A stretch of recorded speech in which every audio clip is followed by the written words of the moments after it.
오늘 함께 나누실 말씀은 요한복음 21장 20절부터 23절 말씀, 요한복음 21장 20절부터 23절 말씀입니다. 우리 함께 말씀 봉독해 올릴 때에 자리에서 일어나서 함께 말씀 봉독해 올리도록 하겠습니다. 요한복음 21장 20절부터 23절 말씀입니다. 베드로가 돌이켜 예수께서 사랑하시는 그 제자가 따르는 것을 보니 그는 만찬 속에서 예수의 품에 의지하여 주님을 파는 자가 누구오니이까 묻던 자더라. 이에 베드로가 그를 보고 예수께 여짜오되 주님, 이 사람은 어떻게 되겠사옵나이까? 예수께서 이르시되 내가 올 때까지 그를 머물게 하고자 할지라도 내게 무슨 상관이냐? 너는 나를 따르라 하시더라. 이 말씀이 형제들에게 나가서 그 제자는 죽지 아니하겠다 하였으나 예수의 말씀은 그가 죽지 않겠다 하신 것이 아니라 내가 올 때까지 그를 머물게 하고자 할지라도 내게 무슨 상관이냐 하신 것이로라. 아멘. 예, 감사합니다. 자리에 앉아주십시오. 오늘 말씀의 제목은 부활의 예수님을 따르라. 부활의 예수님을 따르라 라는 제목의 말씀으로 함께 하나님 말씀을 나누겠습니다. 우리 오늘 부활주일인데 옆에 계신 분들과 함께 인사 나눴으면 좋겠습니다. 이렇게 우리 함께 인사 나눌까요? 다 아시죠? 모르세요? 오늘 부활주일인데. 자, 우리 함께 옆에 계신 분들 또 뒤에 계신 분들과 함께 인사 나누겠습니다. 예수님 부활하셨습니다. 예수님 부활하셨습니다. 예, 예수님 부활하셨습니다. 예, 고맙습니다. 우리가 예수님을 믿으면 우리도 예수님처럼 부활할 줄 믿습니다. 우리도 예수님처럼 다시 살아날 줄 믿습니다. 그것을 믿는 것이 곧 부활 신앙이고 부활 믿음입니다. 오늘 우리가 살펴본 이 요한복음 21장, 앞에 부분 읽지 않았지만 이 요한복음 21장은 이제 다시 살아나신 예수님께서, 부활하신 예수님께서 제자들을 찾아오셔서 어떤 믿음을 갖고 앞으로 어떤 길을 걸어가야 하는지를 알려주시기 위해서 이제 제자들을 찾아오셔서 말씀하시는 내용을 다루고 있습니다. 예수님께서 다시 살아나셨습니다. 부활하셔서 이미 일찍이 제자들을 2번이나 찾아오셨죠. 그런데 제자들은 예수님을 받아들이지 못합니다. 예수님에 대한 확신이 없었죠. 그래서 오늘 요한복음 21장 앞에 서두에 보니까 베드로란 제자가 여러분들이 잘 알고 있는 예수님의 수제자죠. 자칭 자기가 열성 있게 또 열정 있게 예수님 따라다닌다고 자부했던 그 제자가 자리를 박차고 일어납니다. 일어나서 이야기합니다. 나는 이제 물고기 잡으러 다시 가야 되겠다. 그렇게 얘기합니다. 원래 어부였습니다. 이 베드로는. 그런데 이제 다시 물고기 잡으러 가야 되겠다 하니까 옆에 있는 제자들도 같이 자리에서 일어나서 그럼 우리도 같이 갑시다 해가지고 지금 이 모든 제자들이 디베레 호숫가에 모여서 지금 물고기를 잡으려고 합니다. 밤새 고생을 했지만 잡지 못했죠. 예수님께서 이 제자들을 찾아오셨습니다. 해변에 찾아오셔서 밤새도록 수고한 이 제자들을 맞아주십니다. 숯불에다가 물고기와 고기를 또 떡들을 올려놓고 아침밥까지 차려주시면서 제자들을 맞이해 주시죠. 제자들이 예수님을 만났습니다. 해변에서. 그런데 아무도 예수님에 대해서 이러쿵저러쿵 또 예수님에 대해서 이런저런 얘기를 물어보거나 말을 거는 사람이 한 명도 없었습니다. 그도 그럴 것이 이 제자들이 예수님을 바라보니까 미안한 마음이 드는 거예요. 송구스러운 마음이 드는 거예요. 죄송한 마음이 드는 거예요. 자기네들이 잘못한 게 있잖아요. 예수님께서 십자가에 달려 이제 죽으실 때 이 제자들이 다 뿔뿔이 흩어지고 도망갔습니다. 예수님을 극성스럽게 따라다니고 또 예수님의 수제자라고 자부했던 베드로는 예수님을 3번이나 모른다라고 그렇게 부인했습니다. 그러니 그 누구도 예수님에 대해서 얘기하는 사람이 없었습니다. 자신들의 잘못이 드러나고 또 미안하고 송구스럽고 이미 그 좌절된 마음을 가지고는 예수님과 어떤 대화도 섞을 수가 없었던 것입니다. 그런 상태에 있는 제자들에게 예수님께서 다가오셨습니다. 선생된 예수께서, 선생님 되시는 예수님께서 친히 찾아오셔서 이제 말을 거십니다.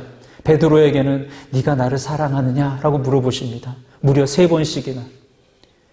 베드로는 그 선생님의 말에 예, 제가 이제 선생님 사랑합니다라고 3번을 믿음의 고백으로, 사랑의 고백으로 올려드리죠.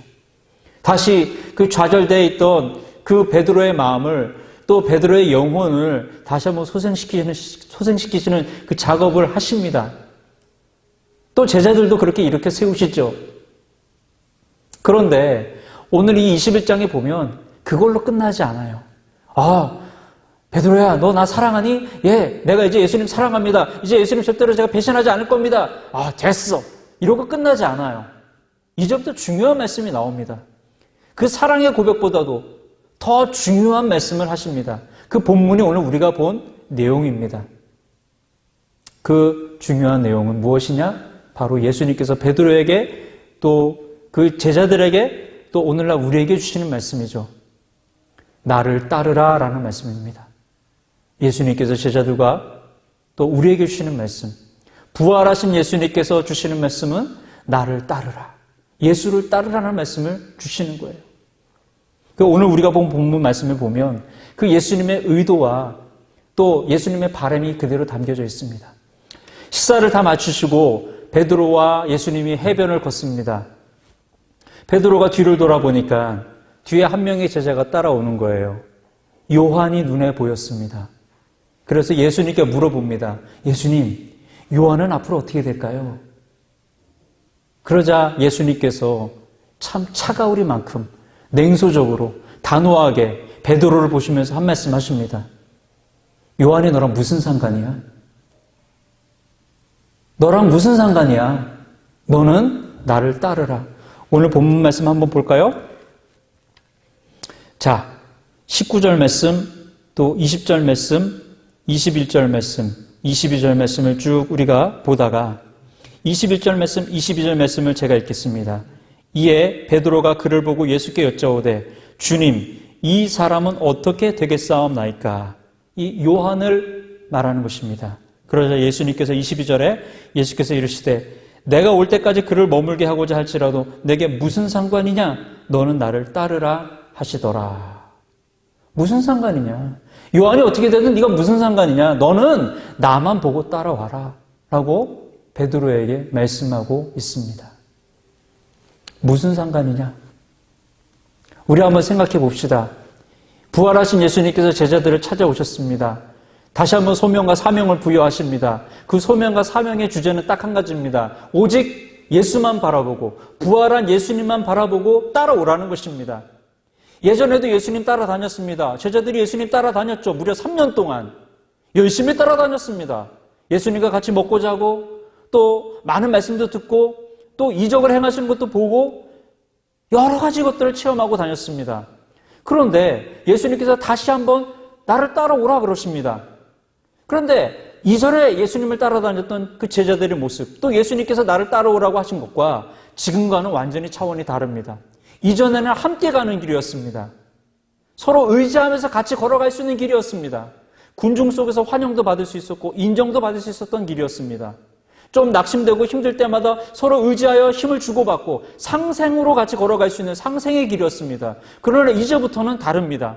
예수님께서 다시 한번 소명과 사명을 주셨을 때는 이제 너는 나를 따라야 돼. 나를 따라라 라고 했을 때는 앞선 3년의 그 따름과 다른 길입니다. 이제는 혼자 걸어가야 하는 길입니다.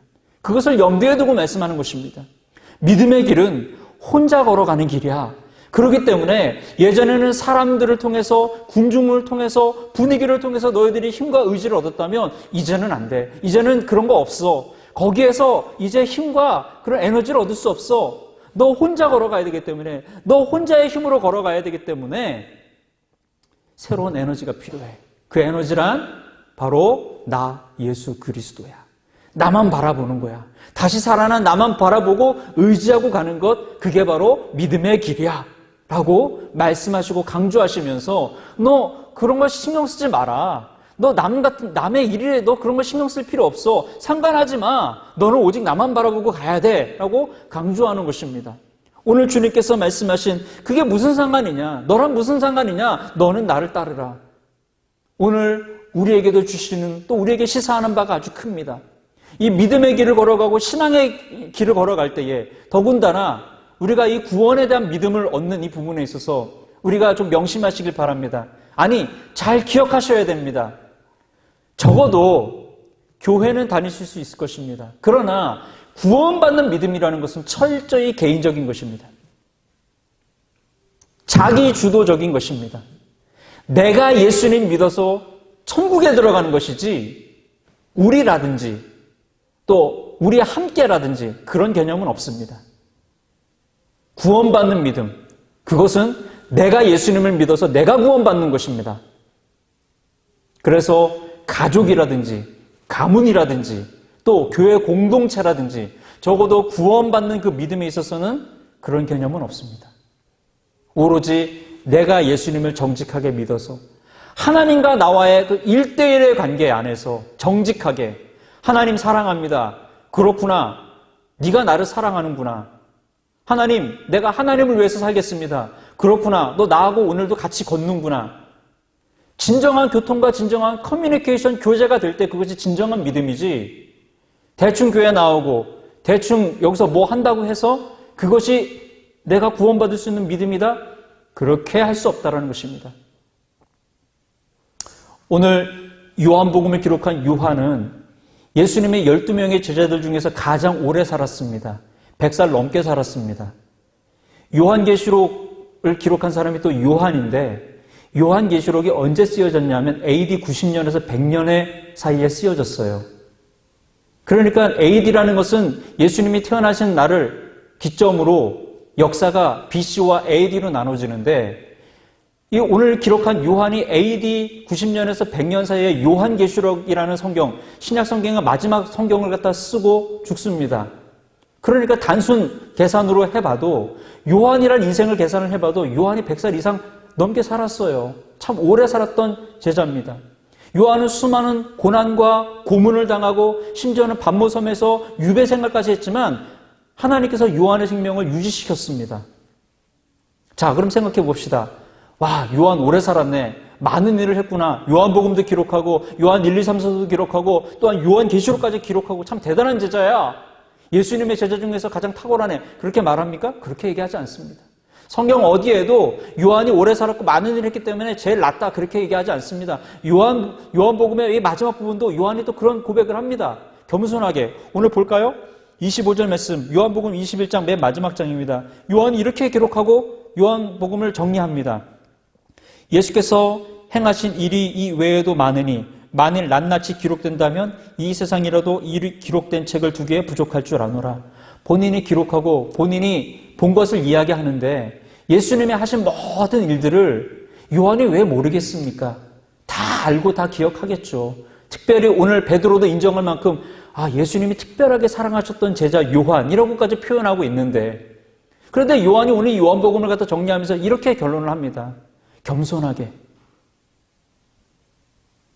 자, 이 말씀을 통해서 우리가 알 수 있는 게 무엇이겠습니까? 적어도 구원받는 믿음에 있어서는 비교와 평가도 무의미하다는 것입니다. 누가 더 봉사를 많이 했느냐, 누가 더 헌금을 많이 했느냐, 그런 것으로 인해서 내 믿음이 더 우월하고 더 뛰어나고 그래서 구원받는다? 그런 게 아닙니다. 오늘 본문의 말씀을 갖다가 우리가 보면서 생각해야 될 것은, 예수님께서 분명히 우리에게 말씀하시겠죠. 오늘 이 시간에 오셨어도 그게 무슨 상관이야. 그 일에 너랑 무슨 상관이야. 네가 구원의 믿음을 지켜나가는데 이런 분위기와 이런 상황이 무슨 상관이야. 너 집중해야 돼, 나에게.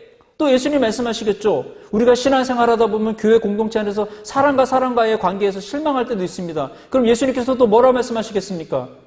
네가 구원의 믿음, 나를 사랑하고 나와 함께 가는 이 믿음의 길, 구원의 길에서 그 사람이 너랑 무슨 상관이야. 너는 나만 바라보고 나에게 집중하고 가야 돼. 예수님 그러지 않겠습니까? 예, 믿음이라는 것은 이렇게 철저히 개인적인 것입니다. 자기의 것입니다. 오늘 그래서 베드로에게 이 말씀을 주시는 것이고, 요한도 그것을 알아들었기 때문에 이 요한복음을 정리하면서 겸손하게 비교와 평가가 무의미하다는 듯이 이야기하는 것입니다. 마귀는 얼마나 흉악한지 이 주님이 사랑하시는 교회 공동체 안에까지 들어와서 사람과 사람을 서로 비교하고 평가하게 합니다. 그렇죠? 서로 평가합니다. 왜 교회까지 와가지고 서로 평가를 합니까? 누구는 직장이 뭐래? 저분은 직장이 보니까 대기업 뭐래? 또 이분은 저분은 의사래.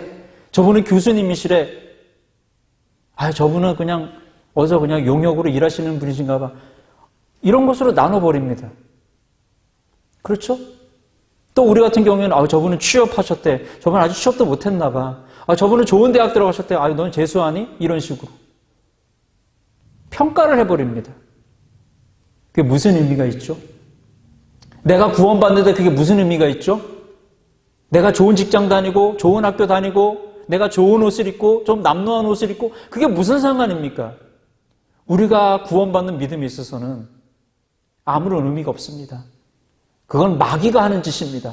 그런 비교와 평가, 그런 것들은 다 우리 안에 마귀가 들어와서 사람의 마음을 갖다가 요동치고 세상의 것들을 갖다 들어오게 해서 사람과 사람, 또 성도와 성도를 서로 이간질하게 하고 비판하게 하고 평가하게 하고 경쟁하게 하는 그런 일들을 하고 있다는 것입니다.